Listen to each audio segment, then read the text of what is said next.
hello, Colin. I'm here with Colin Verdelhan, the old and new World Pairs champion. Uh, World Pairs is only 2 days ago, so it's an honor to have you straight here back from the World Pairs on our podcast. Colin, how are you feeling 2 days after a very big and exciting final? Well, hello. Thank you for having me here with you guys tonight. It's a real pleasure to be part of the podcast again. Well, I was over the moon, and I'm still over the moon. As you said, it was an incredible final, and I still can't get over it. It's just incredible. And so I I would kind of give everybody a little bit more insight to how your season went, and I said it to you. It was maybe the right word is a challenging season, not so much being challenged on the competition field, but challenged by uh, other things, other circumstances. So um, I, I was I would probably not be wrong saying if you hadn't won this competition, this wouldn't have been the greatest season. But now having this world championship under your belt, at least it's I would say like a good end to a difficult season. Is that correct? Yeah, that's definitely correct. I have and we have been struggling since the beginning of the season as a team.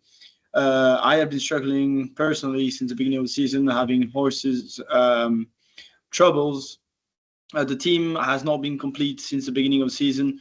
Everybody having timetables different and also obligations, work or horses injuries as well. So in terms of teams, it's been a huge trouble to be able to compete as a normal team and at our normal level. So it did not help to get us started on a normal season, like the way I like to prepare my seasons for the biggest shows, World Pairs or World Endives.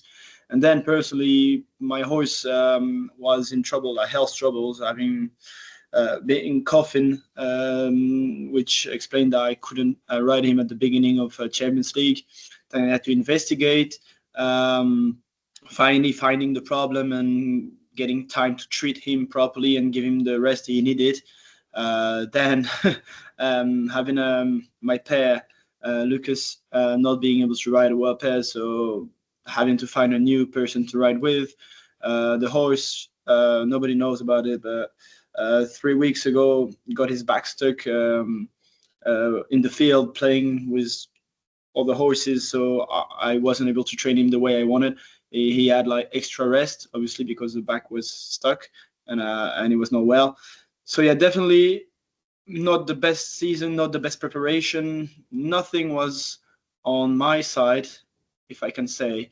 But at the end, it turns out okay, and well, more than okay. It turns out it's really great, and I'm really happy. Probably one of the reasons I'm so happy is because it's been a nightmare all season long. Yeah, and I know like we have discussed a little bit of the topic that I'm now leading to a good few years ago when I explained why I wouldn't be able to ride my horse in some of the big competitions. And um, it's like when you are getting older, but obviously this would be the same with your horse. When the horse is getting older, it's sometimes not so much a question of am I or are we as a team, horse and rider, are we still good enough? It's more a question of are we actually able to compete with all the issues that are building up with age? And I have seen that you have been working out. I think it's CrossFit. Um, Yeah. Maybe now for a year or a half. And I was just wondering, and maybe some of the listeners as well, are you doing this more like to protect yourself, or is it more to get better performance, or both maybe? How did you get the idea to start that? Well, at the beginning, at the very beginning, it was only because I always did sport my whole life. Outside of riding, I always used to practice sport, and I got to a point where I was working a lot with horses, obviously competing a lot with horses as well. and I didn't find time to train myself enough or as I wanted. So at some point, I decided I had to make the decision that if I wanted to last in mountain games, I had to take care of myself, obviously. So it was both personally, professionally, if we can call that way, or in terms of sport interest, I had to keep myself fit enough to be able to compete. And I always said, I've got to respect my horse enough to train him enough to make him able to endure the intensity of high level competitions. And I feel like it's the same for myself. If I don't train, how can I imagine I will be able to maintain this intensity for a long time? I was young. I still am, but I'm getting older. So if I don't train, if I don't work out, if I don't take care of myself, in a few years I'll be gone. So personally, and in terms of sports, it was, and also because I love it. I love sport. I love CrossFit. I love to just train and work out. So everything ticked. Everything was on the positive side for me to practice. I just found it interesting to see it because I did see that this development in maybe in your approach was similar to mine because I realized at a time, okay, what can I do to make it easier for my horse? Obviously, the better my physique is, the more I can, or the better my balance is. But also, I saw I needed to do something just to be able to be competitive, but also to protect myself, to have a long time in the sport, and obviously also Yeah, after. yeah, of course, and I believe you started before me, of course, because you're a few years older than me. You showed the way for me, for a lot of other riders. But the things we discussed about maybe 5 to 7 years ago, I wouldn't realize what you were talking about because at that time I was way younger and I didn't need to worry about those things. But the more time goes, the more I realize, well, the experience shows that, yeah, we all have to go on the same path if we want to keep doing what we love. Otherwise, we won't last. And yeah, obviously that would be the same with the horses, which makes it a lot more difficult when you look into other sports, uh, not equestrian sports. You see how much they have a challenge just with themselves. But for us, it's twice the trouble because obviously the horse can get injured too, and that makes it very difficult and even more unique to have a champion like you that has been so competitive and so successful together with a horse, one horse especially. Yeah, yeah.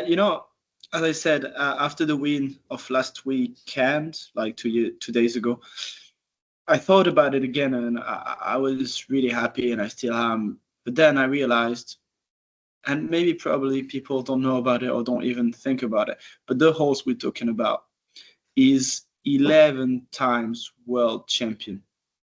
Just one horse, like I don't know, 4 times world Indies, 5 times maybe world pairs. We're talking about one horse, and having a horse that can last this long in his career with this type of intensity in terms of competition, I find it amazing on multiple points of views. Because of course the horse showed since long that he's amazing. That's great. He still wants to go, and I'm really happy about that. But being able to last that long in an activity that changes so much and so fast, and the level is increasing every year, it makes me proud, but also really impressed and thankful to my horse and to everything he's done till now, and he's as a horse. Yeah, and I obviously very often we have the discussion of who's the best horse, who's the fastest horse, and who's the best rider, but it goes together. We don't have the discussion so much about what's the best combination, and I would guess Star wouldn't have all the wins without you, and probably the other way around too. So, and Yeah, that's the beauty of the game. It's like it's something that you have together with him, and I am very confident in saying this is the most successful combination that we've had in the sport. So it's a great time to be able to witness it and be part of it. I had the honor to compete against you, but I enjoy watching it as well. It's I mean, even when I was kicked out of the semi-final, I was enjoying watching you and Lucas going head to head in 2023. So go back to the World Pass itself, which is should be the topic of today as well.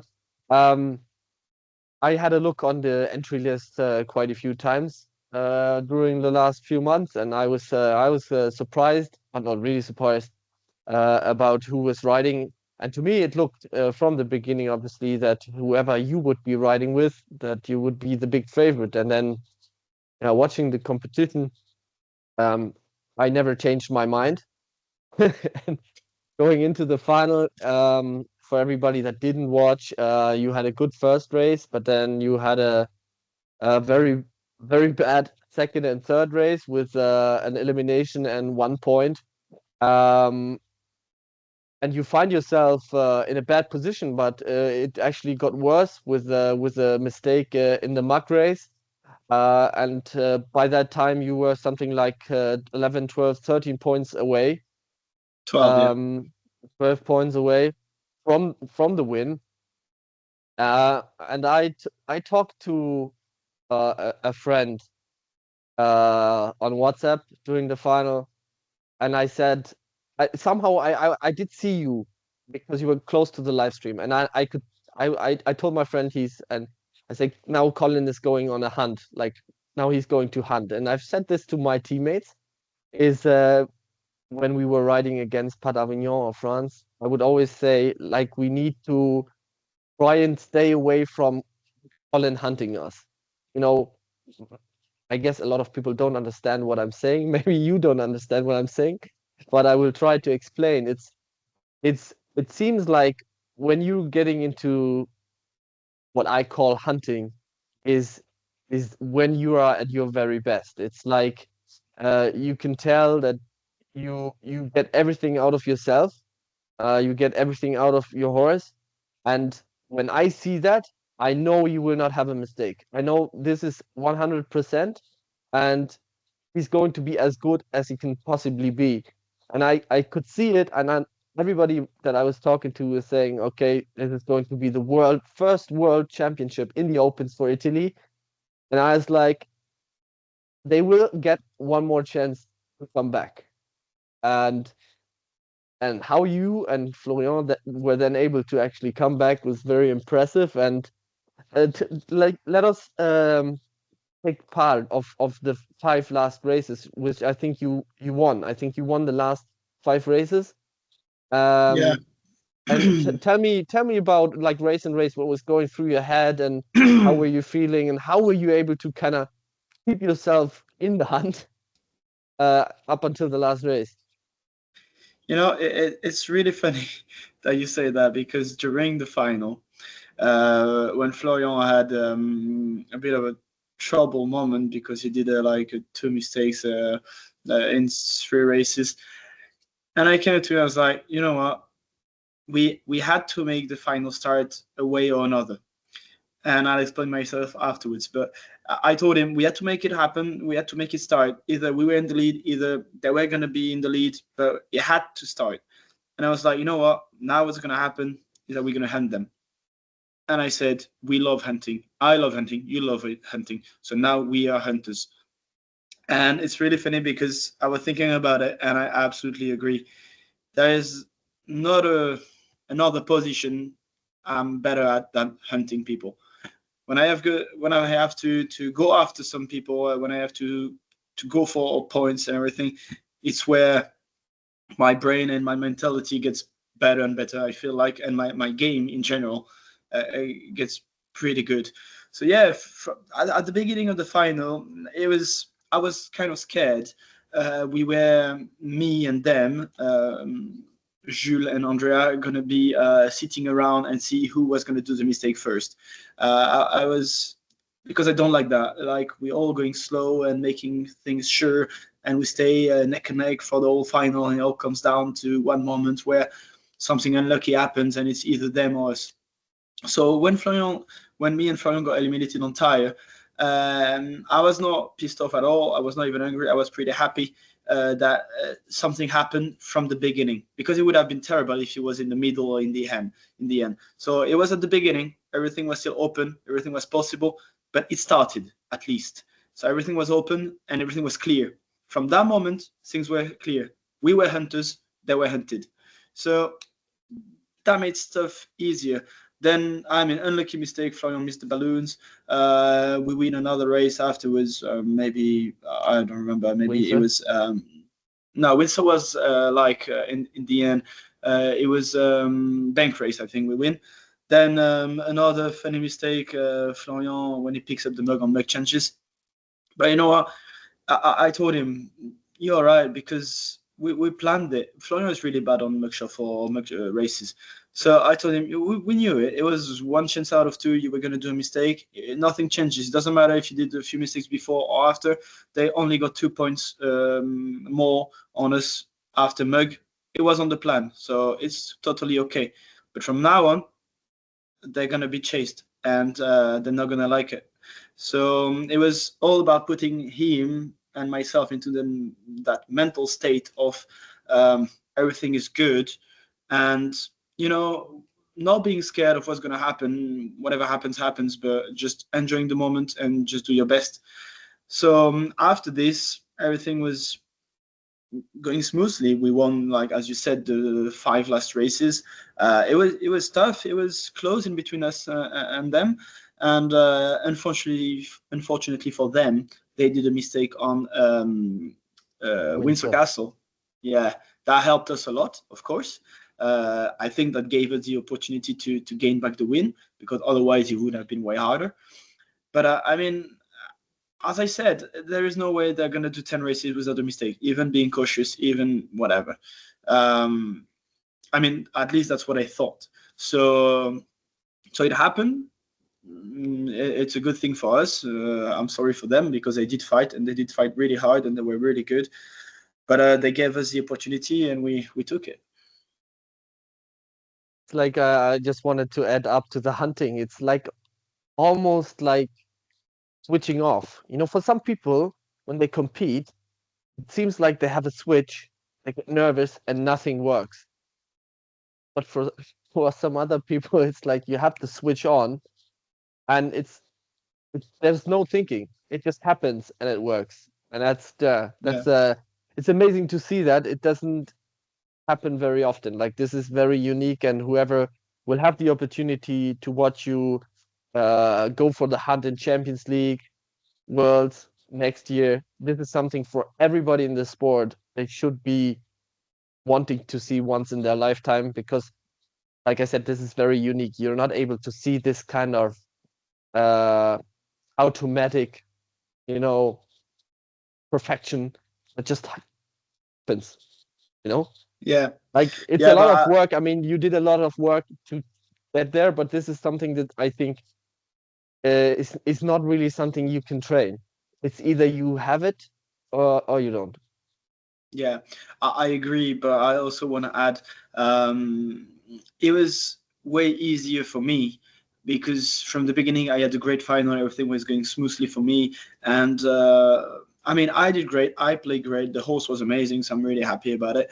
But I also want to add that in terms of Florian, what he did in a way was absolutely amazing, because after doing 3 mistakes out of 4 races, he managed to come back and not give up and keep working on his emotions and stay on the track and on the intensity of the final.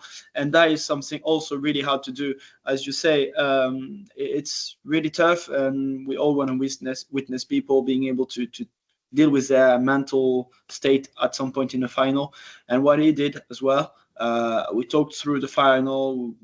We did our best to stay in touch with the first places, but on his side, being able to do this is also great work, and shows a lot of strength as well.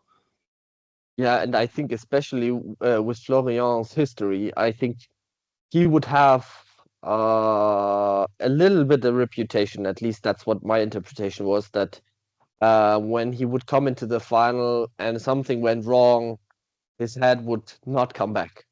Yeah. Um, Yeah. and Yeah. and and this just shows you that even though you've experienced the same upset for a few years, because he made it to big semifinals, he made it to big finals, but then wasn't able to deliver his best. But somehow he kept working, he kept working. I sat a little bit in the shadow. And with this new horse, it seems like he has overcome the difficulties, even though the horse is very good, but it's still not finished product. He's still in the development, Yeah. and but I just want to motivate people that when they have been upset and when they have the feeling that they will never make it, Florian is an example on a rider that has experienced this feeling for 5 to almost 10 years, but he pushed through it and developed himself to a person that is able to overcome his difficulties, and now is a Yes. European individual champion and a world pairs champion, and that's fantastic Yeah. example for everybody to witness as well. Yes. Yeah, yeah, I completely and totally agree. Before the final, we were talking together about the different scenarios possible and how we would want to handle each scenario. But something we agreed on was that whatever happens, um, we had to keep our calm and not get our emotions in the way. So that's what we did. And he did it really well because we all know it was his previous problems in the year before, getting the emotions in the way when he did a mistake or whatever. And this time he did stay really strong from the beginning to the end, even though it was unlucky stuff or you don't even know what happens or why he does a mistake, but he stayed strong. So um, I mean, as a pair, it was really great work together. So it makes it even better at the end.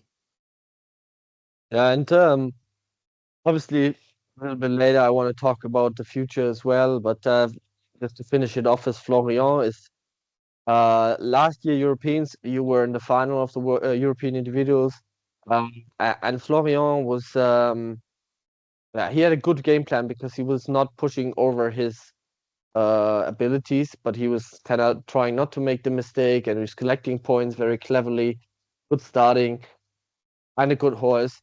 Um, but I think a lot of people had the question of would he be able to repeat his performance this year? And when you watch him play in the world individuals, where he would then meet the very best in the world, and I think this year the only person that was missing was yourself of all the good riders that we really have. Um, or maybe a few were missing, but I think the people that went to this year's World Individuals was a very, very strong field in comparison to, for example, 24, where I won.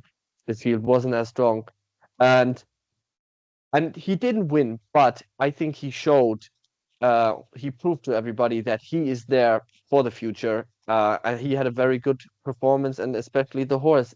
Um, it's a little bit green. It doesn't always make everything maybe the way he has planned it, but it's very fast. It doesn't stop running, and I think this will give him a very good chance for the next few years to reach even more success. Yeah, definitely. I agree. And I mean, maybe we should ask him, but knowing him a little, I can say he has a huge advantage on a lot of riders. Is that he is not here for the fame. He's here for the love and the passion of the sport. Um, he's got a daily job outside of it. He has nothing to gain out of a title or whatever. Just he's just loving it, trying his best, training his horse, training himself, and I think it's also a beautiful thing about him as well. The fact that he does it for the fun and for the love and the passion, and not everybody is doing it, but I appreciate it on him that he's doing it for this. Yeah. So just to finish off the world pairs a little bit, I want to speak about the last race because I mean it's a very fast race, but there's so much happened in this race. like small details, and obviously we were able to have a good video of the race for everybody to watch it. And coming home, Jules was going inside, which is like I've practiced that for a long time, and I'm happy to do it, but it's like it's a very risky move. And he got stuck a little bit in the inside turn, which then gave Florian a bit of a lead. But then coming home, the pony was, I don't know, from the side I couldn't watch it, like tell what happened, but the pony looked like it was not kind of moving towards the flag, or maybe it was shying away from the flag. Did you get irritated by the way the horse was coming home for the handover, for the changeover? Me and Florian? Yeah, because from the video that I saw, which was taken from the side, it looked like the pony was not coming straight home, but it was making a little No. bit of a funny move. And in the changeover, Andrea was flying past you, basically, because Yeah. from like for the out most of the people they would say, okay, Andrea had a good changeover and Colin didn't have a good changeover. But to me, it looked like you weren't able to go fully because you didn't know what was going to happen with Florian. No, to be honest, there is a few reasons to this. The first one is, as you said, when Florian picked up the flag, the Florian's horse was not at full speed, so I didn't, because he was moving sideways or whatever. So I didn't know what time I had to start, because in this kind of situations you don't want to do a line fault. I was better having a bad start than doing a line fault. So of course my start was not the best I could have taken, and it made it difficult. But also because I kind of knew Florian's horse was faster than Jules. I know I have better turns than Andrea, and I kind of trusted that enough to give myself a bit of room on the line, not making it too risky. Because of course, and we see it on the video, Andrea's horse is catching me back on the way home, and I feel like if we had 10 more meters, the results would have been different. Because on the way back he's just coming closer and closer. But what can I say? It worked out well. At the moment, it looked like the best strategy for me to do, so that's what I did.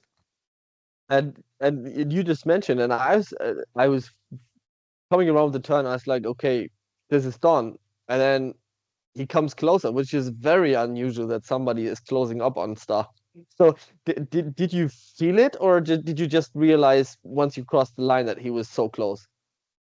Honestly talking, after the turn, I was like, okay, this is done, because I couldn't see him like neck and neck to me after the turn. But right after I picked up the flag, I looked and was like, oh, he is way closer than I thought. So I kept pushing.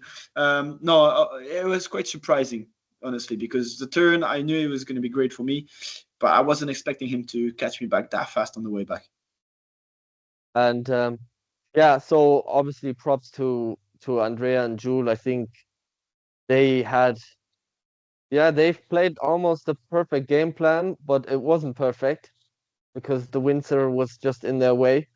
Um, and in the end, for them, I think they had the like their strength was the consistency, uh, which was probably difficult with Diego being where he is still for Florian.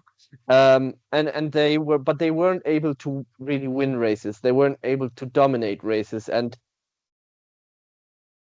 because of that, they were never able to really make the lead so big that you didn't think you could Yeah. catch them back. And then while you were catching them, they were never able to, yeah, extend the lead because they were getting second and third and third and third and second.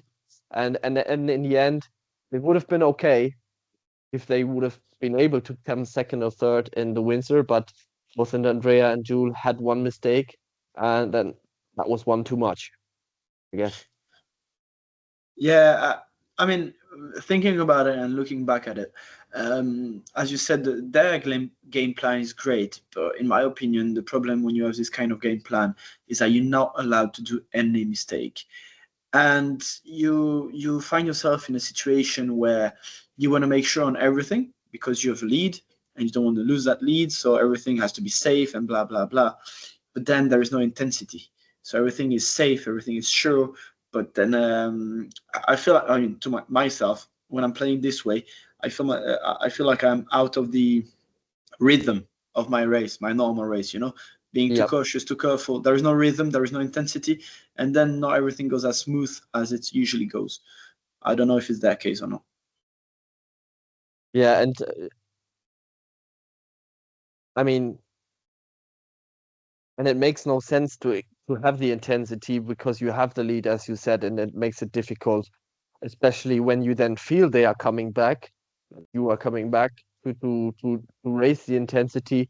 But I think with the horses that they didn't have much of a choice. I mean, this was the only way to play as good as they did, and I am very confident in saying this was the closest finish to a competition we've ever had. Like I don't Yeah. know, like the length of a horse ahead is what separated you basically.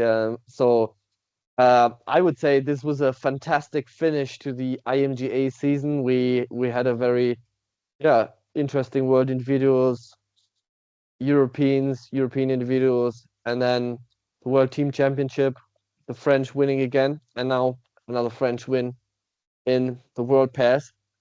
So now I want to switch a little bit, looking into the future. And obviously, for the first, I don't know, almost 10 years that you've ridden Da, the World Individuals was on your schedule every year. Now it's been 2 years that we haven't seen you, which is not a very, very long time.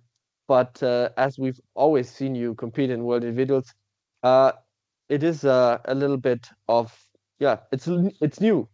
And I just wanted to know now that you have followed World Individuals from the outside, um, yeah, whether you have the itch, if you are kind of excited to go back out there, not to prove yourself, you know, not to prove yourself because you have anything to prove, but kind of because you want to win it again, because you want to see, can I beat Eleanor, Florian, and whoever will be at the next one. Well, as I always said, anyone can beat me. I can beat anyone. It always depends. If on that day I'm not good enough, anybody will beat me. If on that day the person facing me is not good enough, I'll beat anybody. But of course, I'm still really, really interested in World Leaves. It's been my favorite competition since basically ever. I just love it so much. But uh, as you said, getting older and the horse getting older, I have different concerns. Timetable is a major one for my horse, the schedule for the horse in terms of competition. Yeah, When the horse was younger, I would maybe have done it. Now the horse is older, I won't make the horse do a competition right after another one, especially with individuals. I mean, that's a personal opinion. I'm not saying it's great. I'm not saying it's bad. That's my personal opinion. Um, but yeah, still not knowing what Star will be doing in the next few years. He'll be competing, that's for sure. I am just not sure.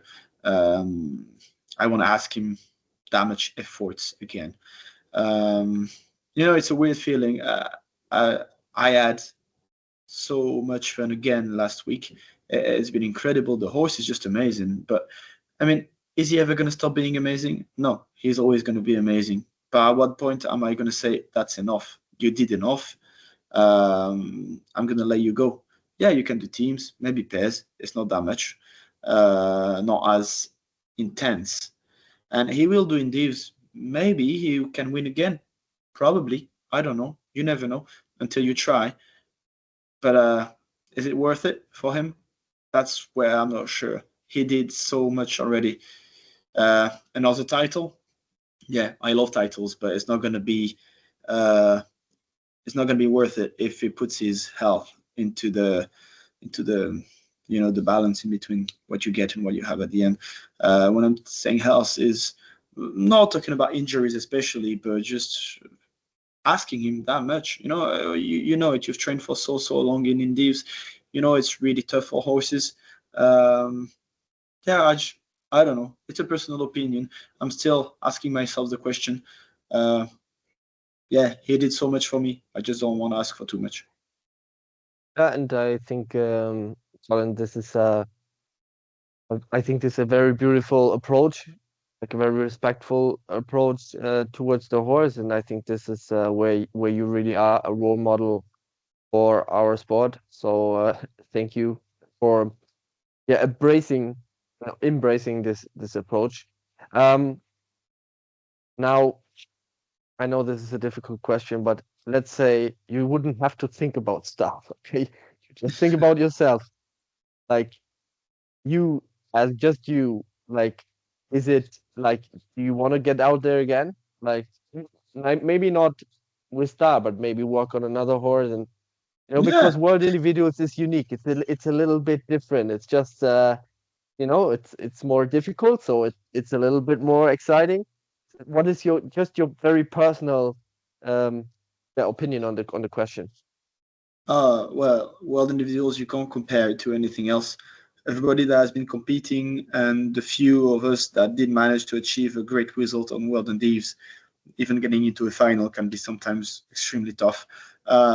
So, as you say, it's a special competition, and it's one of a kind. So obviously, I love it, and I want to be part of it again. That's for sure. I'm just not sure in the next few years if I'm going to be just there to train, get a new horse, some experience, or if I can be competitive. That's something that's not sure at the moment. But whatever happens, I think I'll be back because I love it too much. And I mean, I've got to catch someone that's called Vidu, I think, and that has 6 world titles in Indies, and I only have 4. So maybe I'll try. I give it a try. Yes, okay, and I didn't mention, but maybe I don't know exactly. Maybe I should have find out. But are you now the most successful World Pairs champion with Yes, 5 wins? 5. Yeah, Joe Garnett is on 4. I'm on 5. Yeah, very At good. least So that's what I believe. That's what it has been written on the cup. So unless I missed something, I think I am. Yeah. And I think when we are going back to the hunting, it's no surprise, but because in World Pairs, when you're going last, you have to go all in every single time. Yeah. So I guess this is your strength. And obviously, in World Individuals, you've been equally good. Um, but it's different because you don't go hunting because you start with everybody on the same page. You still have to go all out. But I still think from how you approach a race, World Individuals and World Pass going second is a very different thing. Um, so I wanted to know, obviously, I guess when you are world champion, well, even if you're making finals for a few times, um, and you have a new world champion like Eleanor Wheeler, one is always like maybe not comparing one with her, but trying to think, okay, what is she doing, which is great, and where does she have an advantage? And you had the possibility to go against Eleanor at her best in the semi-final 2023. Then in the final, she did have a bit of a nightmare, like as bad as it gets. But you were able to feel what she is able to do when she has a good day. And where do you think Eleanor's strengths are, and where do you think it's actually difficult to kind of beat her because she's as good as she is? Uh, it's really tough to say because I haven't been competing against Eleanor since a long time now. But looking at her, and as you said, back in 2024, 3, I don't remember, Three. the 3. Um, she did have an amazing semi-final. I mean, in all honesty, the horse, in my opinion, is incredible. And all credit goes to her because she made the horse herself and she did an amazing job. And she is amazing on that horse. But one of the few advantages she has is the speed, of course. And the turns and the stops and blah, blah, blah. Everything was really good. Um, so, yeah, as you said, if she's on a good day, it can be really hard to be able to catch her. maybe one of the things I could do better than her is the strategic on the final and what to let go and what to not let go. Maybe, I'm not sure. I mean, you're not able to know before it happens, but maybe the experience could help me beat her one day. But you never know. Yep. I personally, as a fan of the sport that I am, I would love to see you ride in Lumülen 2026 next year. And obviously, I would be very much enjoying to see Eleanor come as well. Um, so I remember from our last podcast, we were also talking about your pony situation, which ponies you were riding, training, and I would just be interesting to know if you have any new ponies in the stable that are upcoming stars, not star, but stars. Well, stars, I don't know because you never know until in my opinion, until a few years when you started competing and gave them the chance to have a bit of experience. But yes, I mean to give everybody a bit of a situation point of view. Twist.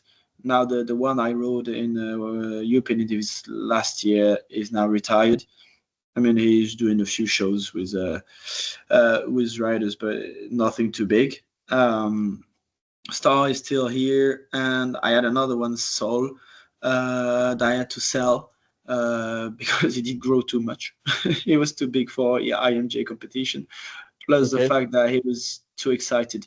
I mean, the main reason was he was too tall, and second reason was because he was not fitting my way of riding.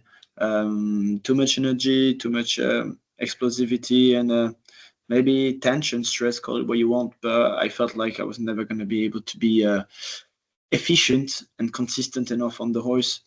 And I didn't feel like he was loving it too much, so there was no point on making him do something he didn't like. So I sell the horse. Now he's really happy. He's doing hacks in the mountains and stuff like this. So he's all good, no worries about him. Yep. But back Very to good. the new ponies, it's I'm not riding another horse that is part of the riding club. Um, and I mean, you never know where it gets you. I mean, the Star wasn't, didn't look like where he is now when I first tried him. Um, I feel like that horse I'm riding at the moment can be great, and he's already great. But you never know, as I said, if he's going to be able to be a world champion before you give him a few years of training and experience. He is great. Now we have to wait and see what work and trainings do with him and how good we can get together. Okay. So there is a possibility of a future uh, finalist horse there, which is great.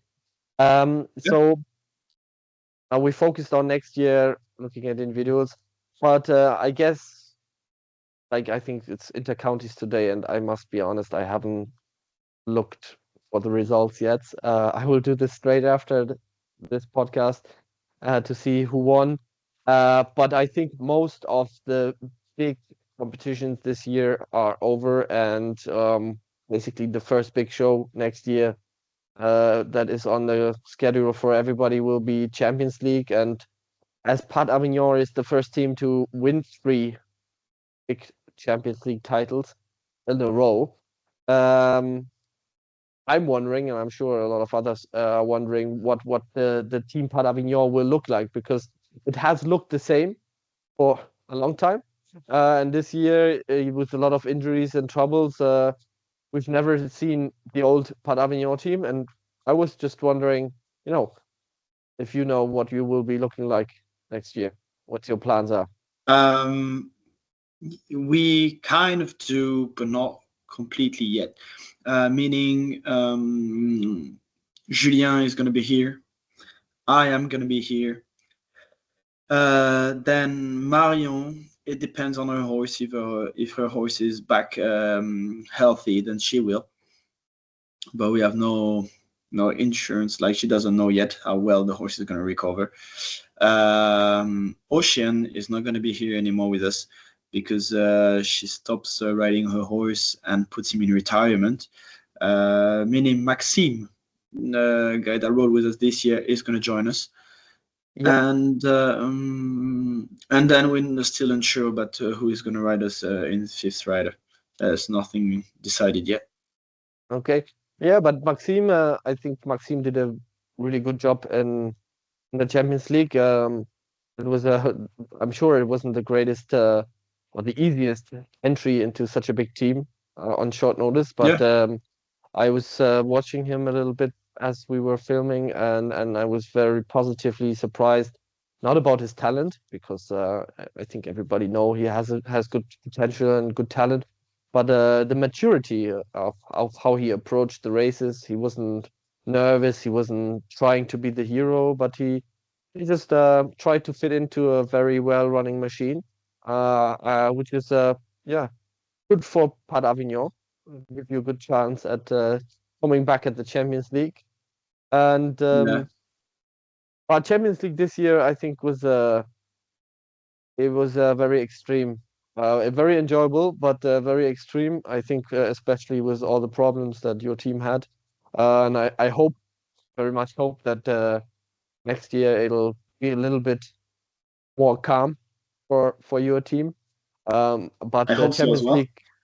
Champions League really doesn't disappoint. It's it's just a very great competition at a great time at a great venue. So I hope yeah, to see your team back fighting for that win. Yeah, I also hope so. We've been struggling for the whole year, not being able to ride together for the whole season, not even once. We were all really sad to let go the title of French champion that we had since 4 years in a row, French Oh team champion. And same with Champions League title. We did our best. We fought, but not enough. Too many mistakes. Not strong enough. Whatever. So hopefully next year we're back on the tracks and we'll do our best to gain back the title again. yeah, and but I mean I haven't talked about it too much, but it's obviously Champions League is in France, but it's just the amount of quality riders in France is just unbelievable. It's when you if you look down the results from the Open IMGA Championships, and not just for this year, but for the last 5 years, Team France is winning a lot of the team competitions. French riders are winning world individuals, winning world pairs. So it's no surprise that the Champions League is a very tough competition, and also very tough for everybody's not French, because yeah, it seems like at the moment the level of mounted games in France is the highest in all the countries, which is good for you. Yeah, it is. It is, and I'm not gonna. France is really happy about this, but it is like it was maybe a few years back in UK and in England when we were all losing to English teams or whatever. But you see, things turn around pretty fast. At this moment, French are great, and I'm really happy about it. But I just hope everybody stay focused and work as hard as needed to keep that position because things are moving. Yeah, I think there is a saying. It's not it's not as hard to stay at the top as it is to get to the top. Yeah, And you can watch it I mean, the most extreme is in boxing. Like you see Mike Tyson and they are great. They win, but then the head goes and becomes yeah. difficult I to mean, recover. I'm some at some point I also can understand. We talked about it last time in our last podcast when we were together, saying you have to have that spark, that wheel of winning. If you don't have the motivation anymore, you can't be as good as you were.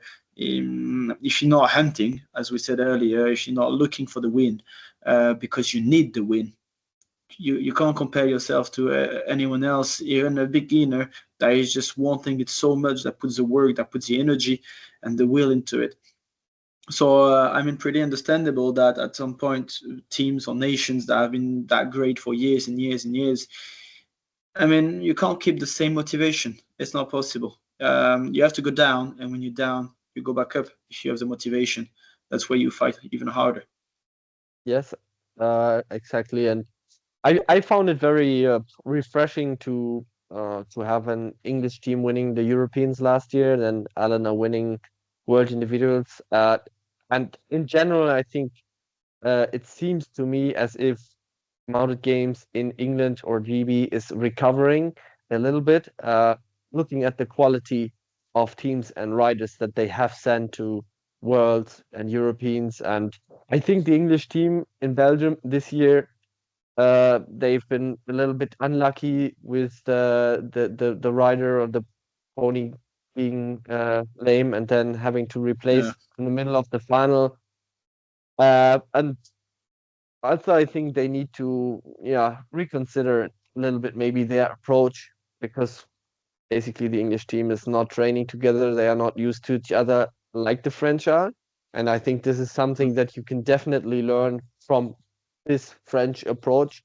Uh, but I also want to say that it was a little bit of a surprise that the English team didn't win the world teams to me, because on paper, pony speed is way higher, and this is something like I said it even in one of the videos. Is the French will have to figure out how to become a little bit faster because you've seen the French approach win the world teams, but then you did see not the real French approach win the world pairs because this is exactly the reason why Jules and Andrea weren't able to win because you had so much more speed uh, over like overall. And yeah, I think this is looking at the French team, but also a Red Eagle, for example. Um, you if you can only go this fast, there might be somebody that is faster. And if you're looking at Paul, for example, uh, a rider that is definitely one of the best riders in the world for a long time now, never had the chance of winning world individuals. He at some point he will need to find the horse that is a little bit faster in order to be able to lead his teams to the success he has led them to. Also to maybe make it to winning world pairs or make it to winning European or world individuals. So yeah. That's for sure. But as you said, English team on paper was probably faster, maybe better. But I mean, they had to be consistent, and they were unlucky having a horse injured, Sadie getting stuck in the entire race. That's yeah, unlucky stuff. It happens, but whatever. France stayed consistent, really consistent from the beginning to the end. Of course, you can always take away a few stupid mistakes, but they stayed consistent. So it doesn't matter if England was faster at the end because they were not consistent enough, which is sad. Plus being unlucky, of course, which is sad for England, which is fortunate for France. So I mean, well done to both of them. But yeah, for sure, you have to find a bit of both. You have to find some speed, some consistency, but also, I mean, you got to adapt when you're in a final and maybe you're the fastest, but at that precise moment, you don't need to be fast. You need to be consistent and you adapt yourself. And at some other point, you need to be the fastest and you don't really care anymore about the consistency. So you've got to be able to adapt, in my opinion, through a final to decide what's better to do. yeah, of course. Um, no, what I just wanted to say, I think the good thing about mounted games is, and very much the most percentage, 99% or whatever, best rider, the best team wins. It's not an unfair sport. It's not like something like dressage where a spectator hasn't got a clue what grade the rider will get for his performance. For us, it's a very fair sport. If you're good enough, you win. If you're not good enough, you won't win. And I think, as I said, I think this French team, not just those six riders and their trainer, but over the last, I don't know, 5, 6 years, has been the best team in the World Championship that we have seen. Not and I mean as a team, they have been very consistent and they were able to gain experience, which adds up every year, rather than every year having to become a team and then compete. You know, they Yeah, are already a team once they enter the competition, and that's what I meant by saying this is the greatest team we've ever seen. Uh, But as I also said they will need to improve on their speed because there are other teams. Once they become a real team, before they enter competition, they will be a lot faster. But I'm sure we have the possibility to speak about it next year because we will have a Yes. Europeans. We will in France and the World Team Championships in France as well. So that's going to be exciting. But luckily now we have a little bit time to recover from a long, stressful Yeah. season. Colin, thank you very much for giving us the opportunity to have some insights into your season, obviously, and your relationship with the horse. And again, congratulations on your fifth World Pairs Championship, which is Thank you. yeah the biggest number of titles somebody has ever won. It will be very difficult for somebody to catch that title in the near future. And I am very confident in saying I am sure this is not the last one in the World Pass. I have a funny feeling you have a few more of those in your pocket, and maybe next year. So if that is the case, we hope Mounted Game Studio will have the time to follow that. But now I'm happy to have a little bit of break, and I hope to see you and your team and start again next year at Champions League. Yeah, thank you very much for having me. It was a pleasure, as always. And yeah, everybody have a good rest for the winter break, and we'll see everyone at the Champions League next year.